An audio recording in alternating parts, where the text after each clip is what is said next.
Hello साथियों, नमस्कार। मैं एलकेएस बुमरिया। तो साथियों, आज मैं आपको बहुत ही दर्दनाक और सत्य घटना सुनाने जा रहा हूँ। ये घटना है हमारे उदयपुर डिस्ट्रिक्ट के कोटरा तहसील के जनजाति छात्रावास की। तो सुनिए दोस्तों ध्यान से। बात है वार्षिक परीक्षा के खत्म होने के बाद की। तो जब परीक्षा खत्म होती है तो गर्ल्स हॉस्टल छात्रावास की जो लड़कियां थी सभी अपने अपने घर चली जाती हैं और लास्ट में जो सहेलियां बचती हैं, अध्यक्ष, मॉनिटर सुनीता, उसकी सहेली रितु और गीता। तो वार्डन साहिबा जो थी उन्होंने तीनों सहेलियों को जिम्मेदारी दे रखी थी कि तुम सब हॉस्टल के सारे दरवाजे बंद करने के बाद चाबी मुझे दे देना। तो फिर सुनीता अध्यक्ष ने सारे दरवाजे अपने हाथों से बंद कर दिए। इसके बाद जब घर जाने की बारी आई तो तीनों सहेलियां बाहर आई।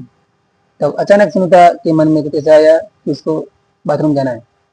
तो वह उसकी सहेली रितु को साथ लेकर के बाथरूम जाती है, हॉस्टल के अंदर वापस जाती है। जब सुनीता बाथरूम के अंदर जाती है तो रितु को मन में पता नहीं क्या आइडिया आता है, वो बाहर से दरवाजा लॉक कर देती है। रितु दरवाजा लॉक करने के बाद सुनीता को बिना बताए, बिना कुछ कहे वहां से गेट के पास चली जाती है और वहां से कुछ दूरी पर ही सड़क होती है। वहां पर गाड़ी जो आती है सुबह के, रितु और गीता अपने घर चली जाती है। अंदर सुनीता को जब पता चलता है कि बाहर का दरवाजा लॉक है तो वह चीखती चिल्लाती है, पर कुछ आवाज सुनने वाला कोई नहीं होता है। तो वह इंतजार करती है कोई दरवाजा खोले खोले खोले। शाम हो जाती है, कोई दरवाजा खोलता नहीं है। तो साथियों, उधर दोनों सहेली अपने घर चली गई है, मुझ मजा मस्ती में घर वालों से मिली। वो अता पता नहीं कुछ क्या हो रहा है। इधर सुनीता भूखी प्यासी पूरी रात तड़पती है बाथरूम के अंदर। और सुनीता के घर वाले परेशान होते हैं कि लड़की गई कहाँ, गई कहाँ, गई कहाँ। उधर वार्डन साहब को लगता है कि सुनीता अध्यक्ष जो थी दरवाजा बंद करने के बाद चाबी उसके पास में ही होगी। मतलब उसको ध्यान नहीं रहता कि अंदर ही सुनीता फंस गई है, ये बात कोई सोचता ही नहीं है। इधर घर वाले पूरी रात इंतजार करते हैं, सुबह फिर ढूंढने लगते हैं। ढूंढते हैं कि सुनीता कहाँ गई, किसी के साथ भाग गई, कहाँ गई। कोई सोचता है किसी लड़की को लेकर भाग गई, पता नहीं कहाँ गई। ढूंढते ढूंढते दूसरा दिन हो जाता है। उधर सुनीता बाथरूम के अंदर तड़पती रहती है, भूखी प्यासी। कोई आज खोले, कल खोले, आज खोले, कोई खोलता ही नहीं। तो उधर फिर पुलिस प्रशासन को खबर की जाती है। पुलिस प्रशासन ढूंढता है सगे संपत्ति को, वहां पर सभी को पूछताछ करते करते तकरीबन एक सप्ताह हो जाता है।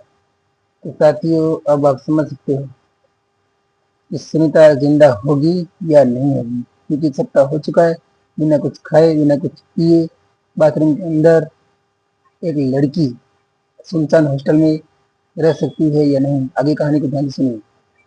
फिर होता क्या है, सगे संबंधी इनाम रखते हैं, सब जगह ढूंढते हैं, सिटियों, शहरों, गांवों, जहां तक ढूंढ सकते थे उन्होंने सब जगह सुनीता को ढूंढ लिया, लेकिन कोई कहीं पता नहीं चला।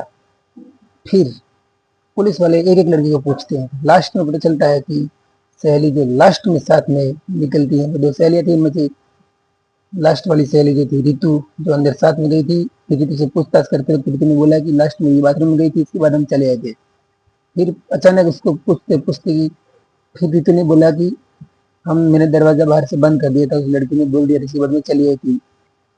तब पुलिस वाले को मन में आइडिया आता है कि लड़की अंदर ही है। फिर सुनो ध्यान से क्या होता है। फिर पुलिस प्रशासन के साथ में, घर वालों के साथ में जब हॉस्टल में जाते हैं, हॉस्टल में जाने के बाद जब बाथरूम का दरवाजा खोल के अंदर का नजारा जब देखते हैं दोस्तों, बहुत ही दर्द देने वाली घटना, रूह कांपा देने वाली घटना जो सामने दिखती है। अंदर देखते हैं कि सुनीता का सिर्फ और सिर्फ हड्डियों का कंकाल बचा हुआ है, हड्डियों का ढांचा बचा हुआ है। उसका शरीर का मांस जो था पूरा गल करके बाथरूम के अंदर चला गया है। तो दोस्तों, आप सोच सकते हैं कि उसकी सहेली की छोटी सी गलती की वजह से सुनीता की बहुत ही दर्दनाक तरीके से मौत हुई। इसमें हम अपने आप को सावधान रखना चाहिए और वार्डन साहिबा को ध्यान देना चाहिए था। अगर वार्डन साहिबा जरा भी ध्यान देती, अपनी जिम्मेदारी समझते, जैसा घटना नहीं होती।